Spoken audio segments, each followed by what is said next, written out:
কোথায় আপনি? জি এই তো।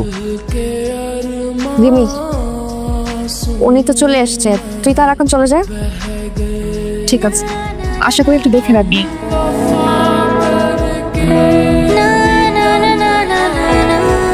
কি একটা ব্যাপার বলেন তো, আজকে প্রথম আপনি আমাকে সামনাসামনি দেখছেন, কিন্তু আমি আপনাকে দেখতেই পাচ্ছি না, চোখে দেখতে পাই না যে।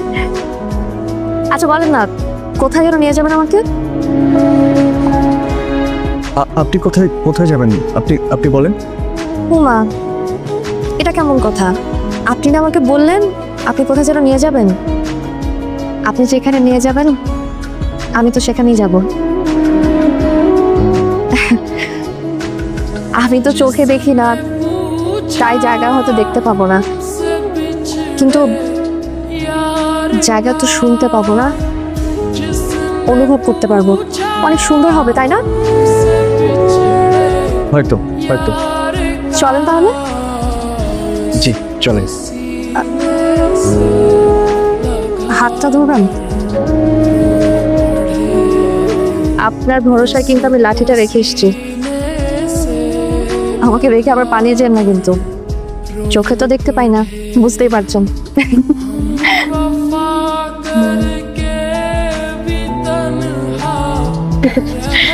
জি। ও আচ্ছা, জানেন আমি কিন্তু আগে চোখে দেখতাম। থামলেন কেন? তার মানে আপনি চোখে দেখবেন, এই সম্ভাবনা আছে? একটা রোড অ্যাক্সিডেন্টে আমার দুই চোখের কর্নেই বাজেভাবে ক্ষতিগ্রস্ত হয়ে গেছে। তাও তো অনেকদিন হয়ে গেল, প্রায় 10 বছর।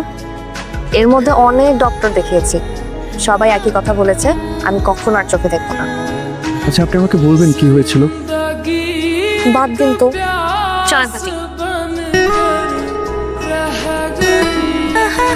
আচ্ছা, আপনি আমাকে বলেছিলেন না আপনি আমাকে এমন একটা জায়গায় নিয়ে আসবেন যেখানে আকাশকে ছুঁয়ে দেখা যায়? এটা কি সেই জায়গা? হ্যাঁ।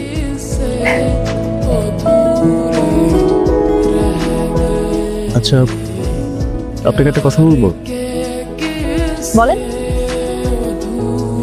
আপনি যে চোখে দেখতে পারেন না সেটা আমি আগে জানতাম। কি বলেন? এটা তো সবাই জানে। জানে। আপনাকে আরেকটা কথা বলবো। বলেন। প্রথম দেখা থেকে আপনার প্রতি আমার একটা ভালো লাগা তৈরি হোক, আর সেখান থেকে আস্তে আস্তে সেটা ভালোবাসাতে পরিণত হয়। আমি আপনাকে অনেক ভালোবেসে ফেলেছি দীপা। কারণ আমি আপনাকে খুব আলাদা ভেবেছিলাম, বিশ্বাস করা যায় এমন একটা মানুষ ভেবেছিলাম, কিন্তু এখন মনে হচ্ছে আমি ভুল করেছি। আপনি আমাকে করুণা দেখাচ্ছেন, তাই না? আর আপনি এখন জানতে পেরেছেন যে এই মেয়েটা তো চোখে দেখে না, এই মেয়ে তো অন্ধ, এই জন্য আমি বলি ওকে আমি ভালোবাসি, আর ও অসহায় একটা মেয়ের মতো বলে ফেলবে যে আমি তোমাকে ভালোবাসি, তাই না? তেমন কিছু না, আপনি আমাকে অনেক ভুল ভাবতেছেন। আমার ভালোবাসার সাথে আপনার চোখে না দেখার কোনো সম্পর্ক নেই। আমি আপনাকে অনেক ভালোবাসি। আমি এই ব্যাপারে আপনার সাথে আর কথা বাড়াতে চাচ্ছি না, আপনি আমাকে বাসা দিয়ে আসেন। আচ্ছা ঠিক আছে, ফাইন। আমি খুবই সরি, আমি রিয়েলি সরি। তুমি এখানে কেন আসছো? তুমি কি আমাকে একটু একা থাকতে দিবা না? ওই ছেলেটা তোকে বিয়ে করতে চায়, শেহাবের মাধ্যমে প্রস্তাব পাঠিয়েছে। আচ্ছা, আর তুমি রাজি হয়ে গেছো, তাই না? আমি তো এখন তোমার কাছে বোঝা হয়ে গেছি। আমাকে তুমি এখান থেকে তাড়াতে পারলে তুমি পারছো, সবাই মিলে এখন আমাকে করুণা করতেছো, তাই না? আমার কেন করুণার দরকার নাই বাবা।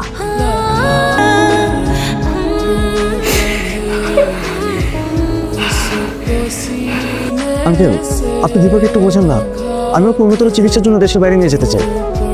দেখো রাজি হয় কিনা। আমি হতে চাই সুস্থ হোক, একটা সুন্দর জীবন হোক, এরা হয়তো সারা জীবন চলতে পারে না।